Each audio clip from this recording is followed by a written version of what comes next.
What's up everybody, this is Grant from Thunder Laser USA, and today we're going to be testing the Aurora 8 UV on glass. It's like the most widely used font for girly scripty stuff. And if it works correctly, it should be right here. Boom.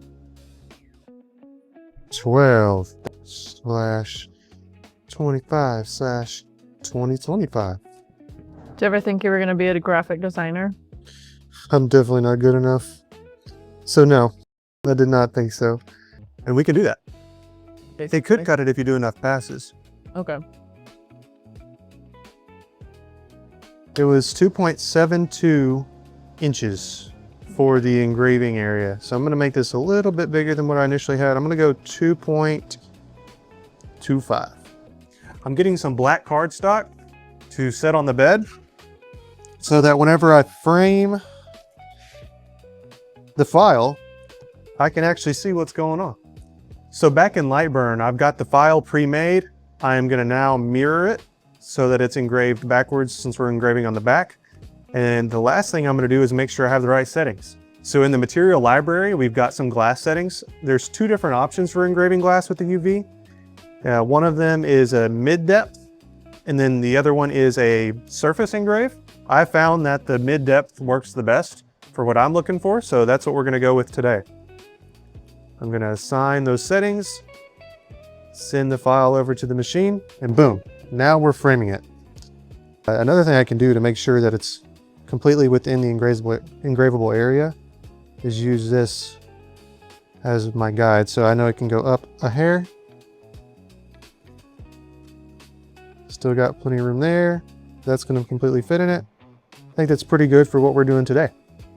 All right, so with the UV, you want to run with it down, the lid, because it's very bright. I'm going to run with it up just for the video, but I'm not going to look at it. Wait a minute.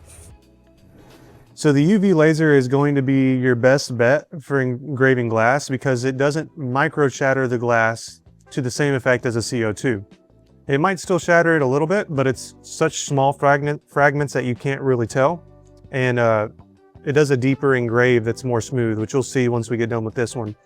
On the bolt, when we test that, the bolt will be able to achieve a high amount of detail, but it will do those micro shatters that just rub off as you put your finger across the engrave. So the UV laser has a smaller laser beam size, which means you have to run at a much higher DPI to get the detail that you're looking for. So what you're gaining in detail on the UV, you are losing in the amount of time it takes to engrave something. So the bolt will be faster at engraving, it just won't get the same level of detail or consistency of an engrave on this material like the UV.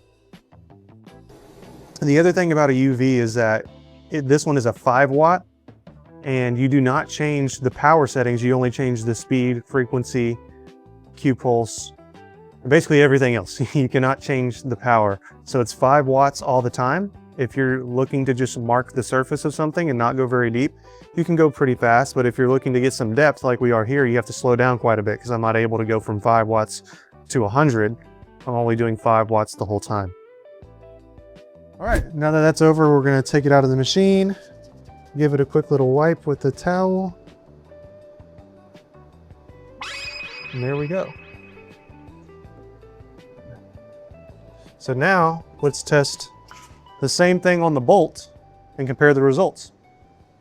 The Bolt is a RF CO2 laser, and this one's got a 30 watt tube in it. This will engrave a lot faster overall, just because of the beam size, like I stated earlier. But yeah, with glass, it's just not able to achieve the same amount of quality of engrave just because of how the glass reacts to the type of laser that it is. I'm going to upload my file into Lightburn. Now we're going to get the bolt set up for engraving this ornament. So just like on the UV, I'm going to use this black piece of cardstock paper and get our trusty ornament. Set it in there. I don't have to elevate the material in the bolt like I do on the UV, because the bolt is not going to engrave through the glass. The CO2 laser beam is going to hit the glass and engrave there, whereas on the UV it could potentially like go through it. We don't need to put the cardstock on this one because the autofocus is different for the Bolt compared to the UV. The Bolt uses this touch probe autofocus sensor, and it's going to touch the ornament and then get to the correct distance away from it. So I don't have to worry about putting tape or anything on top. All right. That looks to be pretty centered. Okay, now I set my origin. And then once I am ready, I will frame. So this is going to take like 3 minutes versus, what was the other one? 16. So it's much, much faster. But it's not going to be nearly as good. All right, so now we're done on the Bolt. We don't really have to do a whole lot of wiping. And here you go for the final engrave.